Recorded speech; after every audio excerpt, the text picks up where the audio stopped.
அப்படின்னு அரசாங்க சட்டமே போட்டிருக்காங்க. நம்ம தானே அங்கங்க வந்து சொல்லிட்டு இருக்காங்க. ஆனா அதை நாம யாருமே கேட்கறது இல்லை. ஏன் கேட்கறது இல்லை? அப்படி 2 பேருக்கு மேல போனா என்ன ஆகும் அப்படிங்கிறத ஒரு விளக்கமா சொல்ல நல்லா கவனிங்க. நீங்க போய் ஒரு 100 பேருக்கு சொல்லணும். சரியா? ரைட். முதல்ல இருசக்கர வாகனம் என்பது ஒரு இம்பேலன்ஸ் வெஹிக்கிள், நிலைத்தன்மையற்ற வாகனம். அப்படின்னா என்ன சார் அப்படின்னு கேட்டா, இந்த வாகனத்தை ஓட்டுபவர் தான் அந்த வாகனத்தை பேலன்ஸ் பண்ணி போயிட்டு இருப்பாரு. எந்த வினாடி அவர் தன் பேலன்ஸ் இருக்கிறாரு அப்ப வண்டி கீழே விழுந்துரும். உண்மையா இல்லையா? நான் போய் சொல்றேன் உண்மை. அப்ப நீங்க இருசக்கர வாகனம் ஓட்டினா முதல்ல சைக்கிள் பிரிக்க கத்துக்கணும். சைக்கிள் பேலன்ஸ் கத்துட்டு அப்புறம் தான் வரணும். இன்னைக்கும் Madurai to Chennai omni bus, ஒரு ஆம்னி பஸ், பெரிய ஆம்னி பஸ் 50 பேர் உட்கார வச்சு ஒரு பேர்ல ஓட்டிட்டு போவாரு. ஆனா அவருக்கு பைக் ஓட்ட தெரியாது. வாய்ப்பு இருக்கா இல்லையா? ஏன்னா அவர் சைக்கிள் கத்துக்கல. அப்ப பேலன்சிங் தெரிந்தவர் மட்டுமே இருசக்கர வாகனத்தை ஓட்ட முடியும். இல்ல மாற்றம் தெரிஞ்சிருக்கா? இல்ல கீழே விழுந்துரும். மூவே பண்ண முடியாது வண்டியை. ரைட். இப்ப இந்த இம்பேலன்ஸ் சைக்கிள்னால இதுல என்ன பிரச்சனை அப்படின்னு கேட்டீங்கன்னா, அதில் பயணிக்கும் பயணியோ ஓட்டுநரோ எந்த வினாடி வேணாலும் கீழே விழுவார். என்னென்னலாம் காசுன்னு சொல்ற பாருங்க. அவரே சாஞ்சாலே கீழே விழுந்துருவாரு. கீழே ஒரு 2 இன்ச்சு கல்லு வீல் மேல ஏறினாலும் கீழே விழுந்துருவாரு. யாராவது ஒருத்தர் வந்து தட்டினாலும் கீழே விழுந்துருவாரு. ஸ்பீட் பிரேக்கர்ல பார்க்காம விட்டாலும் கீழே விழுந்துருவாரு. இதுல வாய்ப்பு இருக்கா இல்லையா? கார் கீழே விழுமா? அவ்வளவு சீக்கிரம் விழாது. அவ்வளவு சீக்கிரம் விழாது. சரிங்களா? எனது பேலன்ஸ் வெஹிக்கிள் 4 சக்கர வாகனம். ரைட். இப்ப இந்த இருசக்கர வாகனம் இம்பேலன்ஸ் வெஹிக்கிள்ல போற எனக்கு என்ன சார் பிரச்சனை அப்படின்னு கேட்டீங்கன்னா, உங்கள் வாகனம் எப்பொழுதுமே பேலன்ஸ்லயே இருக்கணும். அப்படி இல்லைன்னா வண்டி கீழே விழுந்துரும். ரைட். இப்ப வருவோம்.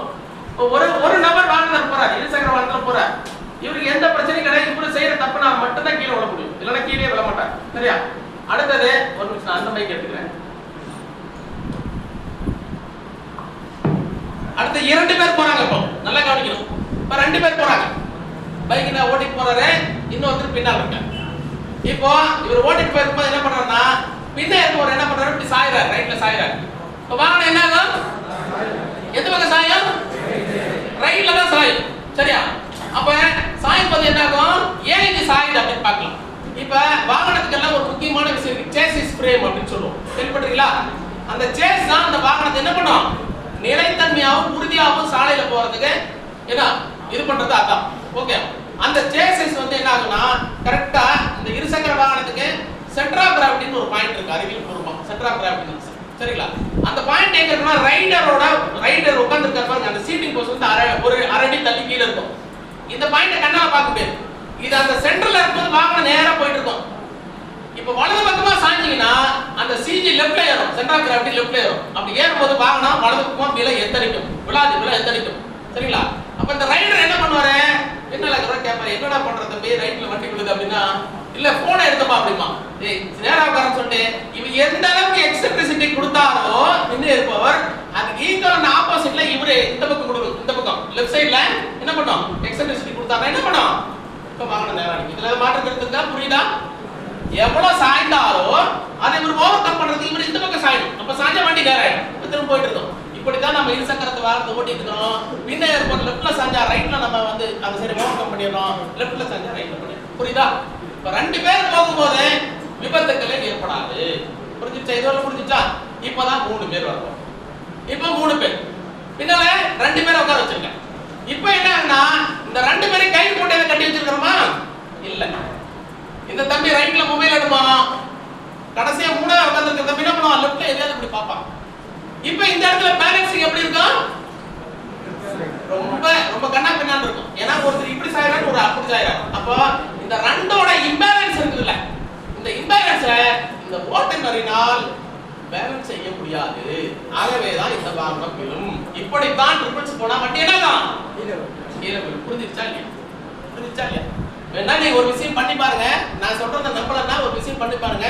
நல்லா எம்டி கிரவுண்டுக்கு போயிடுங்க. யாருமே இருக்க கூடாது. ஒரு ஸ்கூல் கிரவுண்ட் மாதிரி போயிடுங்க. பின்னால 2 பேரை உட்கார வச்சுங்க. நீங்க 2 பேரும் நான் ரைட்ல திருப்புறேன், நீங்க ரைட்ல திருப்போடாம லெஃப்ட்ல சாயிங்கன்னு சொல்லி பாருங்க. கண்டிப்பா உங்களால அந்த வண்டி திருப்பவே முடியாது. அவரும் கோஆபரேட் பண்ணாதான் நம்ம என்ன பண்ண முடியும், வாங்கனத நம்ம நினைக்க பகுதியில் திருப்ப முடியும். ஆகவே 3 பேர் போகும்போது பின்னே வரும் 2 பேரோட இம்பேலன்ஸை அந்த ஓட்டுநர்கள் பேலன்ஸ் பண்ண முடியாதனால அந்த வாகனம் கீழே விழும். நேரே போகும் வரை எந்த பிரச்சனையும் இல்லை. இந்த பிரச்சனை எங்க கிடைக்குன்னா வளைவுகள்ல கட்டடிக்கிறாங்க. இப்ப பேர் கட்டடிக்கிறான் தம்பி, அப்படிதானே? இப்படி படுத்து எழுந்து போறான். அப்ப 3 பேருக்கு என்ன கண்டிப்பாக அந்த என்னாகும், விபத்தாக போய் மாறும். சரி, ஒரு ஆளை கூட பின்னால உட்கார கூடாது. அதிகாரி 2 பேர் போனான்னு சொல்லியாச்சு. ஒருத்தர் கூட பின்னால உட்கார கூடாது. யாரு அவர் உட்கார வச்சு பண்ணா விபத்து ஏற்படும். யாரு? Bike racer. தெரியலையா? Bike racer. இல்ல நான் பைக் ஓட்டுறேன், பின்னால ஒருத்தர் உட்கார வச்சா கூட அவர் கீழே தள்ளிடுவாங்க. யாரு? ரெண்டர் பார் பாய். அவருக்கு ஒரு கிளாப் பண்ணுவீங்க. யார் சொல்ல மாட்டேங்க. பின்னால உட்கார கூடாது. ஏன்னா அவர் எப்படி ஆடுவாருன்னு நமக்கு தெரியாது, எந்த பக்கம் ஆடுவாருன்னு தெரியாது. சரியா? இன்னொருத்தர் ஏற்றக்கூடாது. யாரு? இதுவரை வாகனத்திலே உட்காராத நபர், இருசக்கர வாகனத்திலேயே பயணம் செய்யாத நபர். அவரை நீங்க உட்கார வச்சீங்கன்னா முதல்ல உட்காந்து ஒரு சட்டையில சேர்த்து குடிச்சுக்குவோம். பயம். பைக்ல ஃபர்ஸ்ட் டைம் உட்கார்றோம். சரியா? நீங்க ரைட்ல சாங்கினா அவங்க கீழே விழுற மாதிரி கத்துவோம், கடைசியா உங்களை கீழே தள்ளி விட்டுருவோம். புரியுதா? அப்ப இது வந்து வாகனத்துல உட்காராதவங்களே அமர வைக்க கூடாது, மது போதையில இருக்கிறவங்களும் பின்னே அமர வைக்க கூடாது, 3 நபர்களும் வாகனத்துல போக கூடாது. 2 பேர் போனாதான் பின்னால பில்லியன் ரைடர் செய்யற தவிர நம்ம என்ன பண்ண முடியும்? ரைடர் வந்து சரி பண்ணி விபத்து இல்லாம வாகனத்தை ஓட்ட முடியும். புரிஞ்சு விட்டுதா? ட்ரிபிள்ஸ் போயிங்களா? போயிங்களா? என்ன நடக்குது, என்ன பண்ணுவாங்கன்னு நமக்கு தெரியாது. எப்ப எல்லாம் அவர் நம்ம கீழே தள்ளி விட்டுருவாரு. சரியா? வேற என்ன வேணும்? நான் ஒரு டாபிக் முடிச்சிட்டேன். வேற என்ன வேணும்? வேற நீங்க சொன்னீங்கன்னா சொல்லுவேன். என்ன சொல்றீங்க? புரியல. போது முடிச்சிடலாமா? முடிச்சிடலாமா? பசிக்குதா? வேற சொல்லுமா சார்? முடிச்சிடலாமா?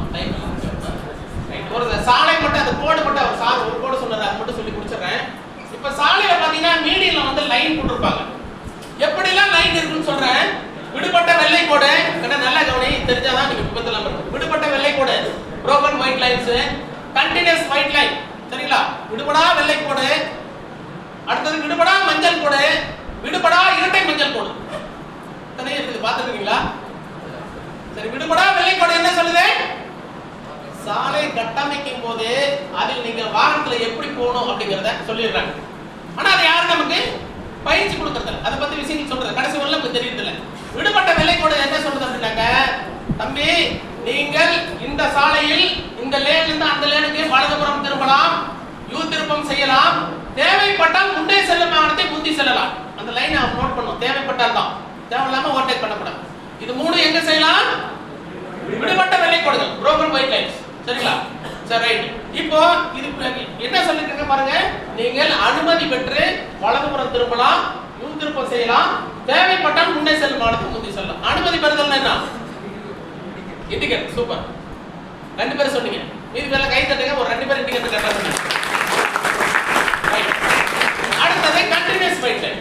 இந்த கண்டினியூஸ் ஒயிட் லைன் எங்க இருக்கும் அப்படின்னு கேட்டீங்கன்னா, கண்ணை மறைக்கக்கூடிய வளைவுகள், பிளைண்ட் கர்வ்ஸ் அப்படின்னு சொல்லுவோம். அதுக்கு அடுத்து பிரிட்ஜுக்கு மேல. ஏன் பிரிட்ஜுக்கு மேல? அங்க அதுக்கு மேல சாலையை இன்கிரீஸ் பண்ண முடியும், ஃபிக்ஸட் விட்த் பிரிட்ஜுக்கு மேல. சரியா? அல்லது ரொம்ப ஒரு ஜாயிண்ட் இன்டர்ஜங்ஷன், இந்த மாதிரி இடத்தெல்லாம் என்ன ஆகும் உங்களுக்கு? இந்த கண்டினியூஸ் ஒயிட் லைன். இது என்ன சொல்லுதுன்னா, தம்பி இந்த கண்டினியூஸ் ஒயிட் லைன் போட்டிருந்தால், விடுபடா வெள்ளை கோடு போட்டிருந்தால் நீங்கள் வலதுபுறம் திரும்ப கூடாது, யூ திருப்பம் செய்யக்கூடாது, முன்னே செல்லும் வாகனத்தை முந்தி செல்லக்கூடாது. 3மே செய்யக்கூடாது. 3மே ப்ராஹிபிட்டட். இது எதுவுமே நம்ம இந்த கண்டினியூஸ் லைன்ல செய்யக்கூடாது. சரிங்களா? அப்படி செய்தால் என்ன ஆகும் அதை மட்டும் உங்களுக்கு சொல்றேன் கேளுங்க. ஒரு வளைவு பிளைண்ட் கர்வ். பிளைண்ட் கர்வ்னா என்னன்னாக்கா, அந்த பக்கம் வர வாகனம் எனக்கு கண்ணுக்கு தெரியாது, அது பேர் தான் பிளைண்ட் கர்வ். சரிங்களா? அப்ப அந்த பிளைண்ட் கர்வ்ல போகும்போது நம்ம என்ன முன்னெச்சரிக்கை எடுக்கணும், என்ன முன்னெச்சரிக்கை எடுக்கணும்? ஆரன் அடிக்கணும். Very good, very good. Horn அடிக்கணும். சரிங்களா? இந்த ரோட் சேஃப்டி கிளப்புக்கு எல்லாம் நல்லா அருமையா பதில் சொல்றாங்க. நல்லா சூப்பர், ரைட். அந்த பக்கம் வர இந்த பக்கம் தெரியல. உதாரணமா ஒரு சாலையில டர்னிங்ல நம்ம வாகனத்தை எப்படி எல்லாரும் செலுத்துவோம் அப்படின்னு கேட்டீங்கன்னா, கீப் லெஃப்ட்ல போகணும். ஏன்னா இந்த கண்டினியூஸ் லைன் இருக்கு, வலதுபுறம் திரும்ப கூடாது, யூ திரும்ப செய்யக்கூடாது, முந்தி செல்லக்கூடாதுன்னு சொல்லியிருக்கோம். ஆனா நாம அப்படி போக மாட்டோம், மாறா கொஞ்சம் நடுவுல போவோம். ஏன்னா அப்பதான் ஃப்ரீயா இருக்கும் நம்ம ரோடு போறதுக்கு, நம்ம டர்ன் பண்றது ஈஸியா இருக்கும். நீங்க கீப் லெஃப்ட்ல போனா ஸ்பீட ஃபுல்லா குறைச்சு அப்புறம் தான் கீப் லெஃப்ட்ல போக முடியும். சரியா? அதனால என்ன பண்ணுவாங்க, அவங்க நடுவுல இப்படி போவாங்க. அந்த பக்கம் வரவர் அதே மாதிரி தான் வருவார். அவர் மட்டும் என்ன, அவரும் தமிழ்நாட்டில் தான் இருக்காரு. அவர் என்ன பண்ணாரு, அவரும் அதே போல நடுவில் வருவார். இப்ப 2 பேரும் லைன் கர்வ்ல வராங்க. நான் அவருக்கு தெரிய மாட்டேன், அவர் எனக்கு தெரிய மாட்டாரு. கொஞ்சம் இப்படி பக்கத்துல வரும்போது 2 பேரும் தெரியும். இப்ப பிரேக் அடிச்சா வண்டி நிக்காது. ஏன்னா ரொம்ப பக்கத்துல வந்துட்டோம். புரியுதா தானே? அப்போ இதே இந்த இடத்துல கீப் லெஃப்ட்ல தான் போகணும், கண்டினியூஸ் லைன் இருக்குன்னு 2 பேருக்கும் அந்த கல்வி இருந்திருந்தால், இவரும் லெஃப்ட்ல போற அவரும் லெஃப்ட்ல வர 2 பேரும் இடிச்சுக்கவே மாட்டாங்க. புரியுதா என்ன? புரிஞ்சுச்சா? சோ இதான் கண்டினியூஸ் லைனோட இம்பார்ட்டன்ஸ். சரிங்களா?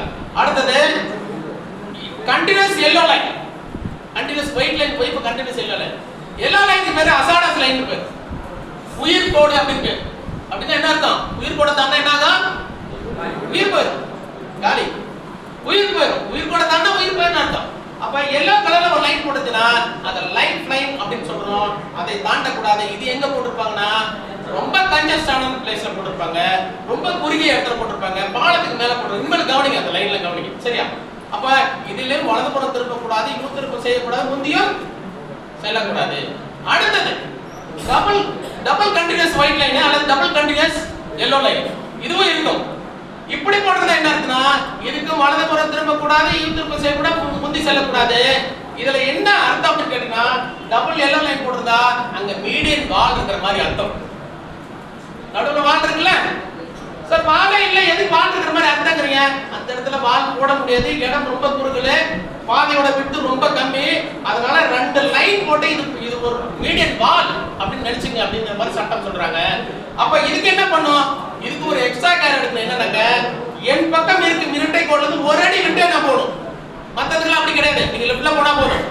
ஆனா டபுள் லைன் போடுறதா என்ன பண்ணா ஒரு அடி விட்டு போகணும், 30 சென்டிமீட்டர். இது எதுக்கு? பிராக்டிகலா இதுக்கு ஏதாவது அர்த்தம் தானே இருக்கு. என்ன அர்த்தம்னா, சவர் ஹெல்ப் பண்ண இடத்துல என்னால பக்கத்துல பைக்ல போக முடியும், கார்ல போக முடியும். ஏன்னா சைடு மிரர் இடிக்கும், என்னோட பம்பர் இடிக்கும், கார்ல வீல் ஆர்ச் இடிக்குமா?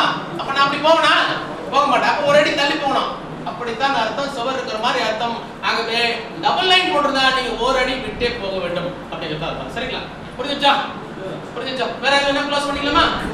நன்றி.